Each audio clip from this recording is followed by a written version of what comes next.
Hello friends, Telugu decode ఛానల్కి స్వాగతం. Friends, మనము సినిమాలు మరియు వెబ్ సిరీస్లలో స్పైస్ కథలు చాలా చూసాం.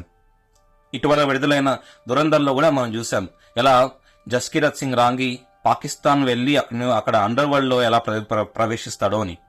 మనందరికీ అజిత్ డోవల్ గారి గురించి తెలుసు. ఆయన పాకిస్తాన్లో చేసిన స్పై ఆపరేషన్స్ కూడా ఇంటర్నెట్లో చాలా ఫేమస్. కానీ ఈరోజు ఈ వీడియోలో మనం మాట్లాడబోయే కథ ఒక ఇండియన్ స్పై గురించి. పాకిస్తాన్ ఆర్మీ లోపలికి వెళ్ళి మన సినిమాలలో కంటే కూడా ఎక్కువ ప్రమాదకరమైన ఆపరేషన్లు చేసిన వ్యక్తి గురించి. కానీ ఫ్రెండ్స్, ముందుకెళ్ళడానికి ముందు ఒక చిన్న రిక్వెస్ట్. ఈ ఛానల్లో చాలా మంది వీడియోలు చూస్తున్నారు కానీ సబ్స్క్రైబ్ చేయడం లేదు. మీకు ఇలాంటి రియల్ మరియు అన్హర్డ్ స్టోరీస్ నచ్చితే దయచేసి ఇప్పుడే ఛానల్ని సబ్స్క్రైబ్ చేయండి. ఇది రవీంద్ర కౌశిక్ కథ. ఆయనకు బ్లాక్ టైగర్ అనే కితాబ్ కూడా ఉంది. రవీంద్ర కౌశిక్ జననం 1952 సంవత్సరంలో రాజస్థాన్లోని శ్రీ గంగానగర్ దగ్గర జరిగింది. ఆయన తండ్రి ఇండియన్ ఎయిర్ ఫోర్స్ లో పనిచేశారు. చిన్నప్పటి నుంచే ఇంట్లో డిసిప్లిన్ మరియు దేశభక్తి వాతావరణం ఉండేది. ఆయన చాలా తెలివైనవాడు, చురుకైనవాడు. కానీ అతనిలో ఉన్న ముఖ్యమైన విషయం ఏంటంటే అతని యాక్టింగ్ మరియు కాన్ఫిడెన్స్. కాలేజ్ సమయంలోనే మోనో యాక్టింగ్ మరియు స్టేజ్ ప్రదర్శనలో చాలా ఫేమస్ అయ్యాడు. ఒక ప్రదర్శనలో అయితే అతను ఒక ఆర్మీ ఆఫీసర్ పాత్ర పోషించాడు. ఎంత బాగా పోషించాడంటే దాన్ని చూసిన ఆడియన్స్ అంతా అలాగే ఆశ్చర్యపోయారు. అక్కడే రా ఆఫీసర్లు అతన్ని గమనించారు. అక్కడి నుంచి అతని జీవితం కూడా మారిపోయింది. రా అతనికి ఒక ఆఫర్ ఇచ్చింది. ఆఫర్ అంటే అదేమో ఉద్యోగం, జాబ్ ఆఫర్ కాదు, అది ఒక మిషన్. ఒక మిషన్ అంటే అతని గుర్తింపు, తన కుటుంబం అన్నిటినీ వదిలేయాలి. కేవలం 23 సంవత్సరాల వయసులోనే అతను అంగీకరించాడు. ఇంకా చాలా మందికి తెలియని విషయం ఏంటంటే అతనికి ట్రైనింగ్ మాత్రమే కాదు, అతనికి ఖత్నా కూడా చేయించారు. ఎందుకంటే అప్పుడు ఎప్పుడైనా పట్టుబడ్డ అతని గుర్తింపు ఎప్పుడు బయట పడకుండా ఉండేందుకు అతనికి ఉర్దూ, ఖురాన్, నమాజ్ ఇలా అన్ని వివరంగా నేర్పించారు. అతని అలవాట్లు, అతని ప్రవర్తన అన్నీ మార్చేశారు. ఎందుకంటే ఇది అతనికి కేవలం వేషధారణ కాదు, ఇది అతనికి ఒక కొత్త జీవితం. తర్వాత అతన్ని ఎలాగో అలా పాకిస్తాన్లో పంపించారు, నబీ అహ్మద్ షాకీర్ అనే మారు పేరుతో. అతను వెళ్ళాక అక్కడ కరాచీ యూనివర్సిటీలో అడ్మిషన్ తీసుకుని లా కూడా చదివాడు. అక్కడ జీవితంతో పూర్తిగా కలిసిపోయాడు.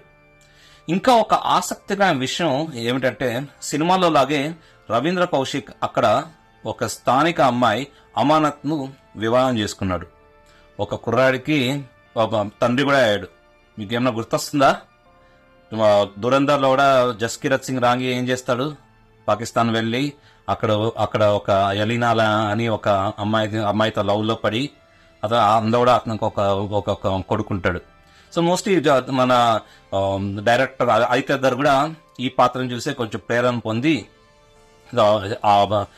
జస్కిరత్ సింగ్ రాంగి క్యారెక్టర్ డిజైన్ చేసినట్టున్నాడు. కానీ తర్వాత జరిగింది అన్నిటికంటే ఆశ్చర్యకరం.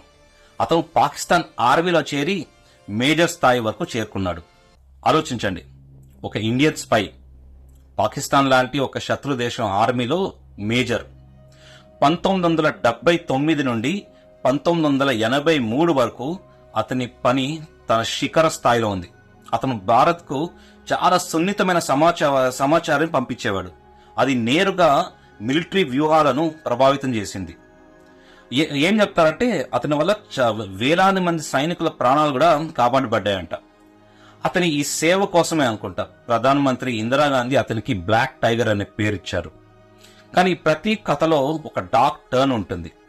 1983లో రా ఒక జూనియర్ ఏజెంట్ ని పంపించింది. అతను ట్రైనింగ్ సరిగ్గా ఉండకపోవడం వల్ల ఏమో తెలియదు, అతను పట్టుబడ్డాడు. అండ్ ఇంట్రాగేషన్ లో కూడా ఆ హింసలు భరించలేక మొత్తం నిజాలు బయట పెట్టేశాడు. దాంతో రవీంద్ర కౌశిక్ కూడా పట్టుబట్టాడు. అక్కడి నుంచి ప్రారంభమైంది అతని జీవితంలో అత్యంత బాధాకరమైన దశ. అతన్ని జైల్లో పెట్టి చాలా సంవత్సరాలు హింసించారు. అతనికి కోర్టు అయితే మరణదండనలో విధించింది, కానీ తర్వాత దాన్ని జీవిత ఖైదుగా కూడా మార్చారు. అతన్ని సియాల్కోట్ జైల్లో ఉంచారు. ఇప్పుడు వస్తుంది అత్యంత విషాదకరమైన నిజం. సినిమాను మనం చూస్తాం, ఏజెంట్ ను రక్షించి తిరిగి తీసుకొచ్చేస్తారు. మన దురంధర్లో కూడా మాధవన్ తీసుకొచ్చేస్తాడు మన రణ్వీర్ సింగ్ ని. కానీ నిజ జీవితంలో అలా జరగదు. ఒక్కసారి స్పై పట్టుబడితే అతన్ని ఆ కంట్రీ అధికారికంగా డిసోన్ చేస్తుంది. ఎటువంటి రక్షణ ఉండదు, అతనికి ఎటువంటి గుర్తింపు ఉండదు. అదే జరిగింది మన రవీంద్ర కౌశిక్ తో కూడా.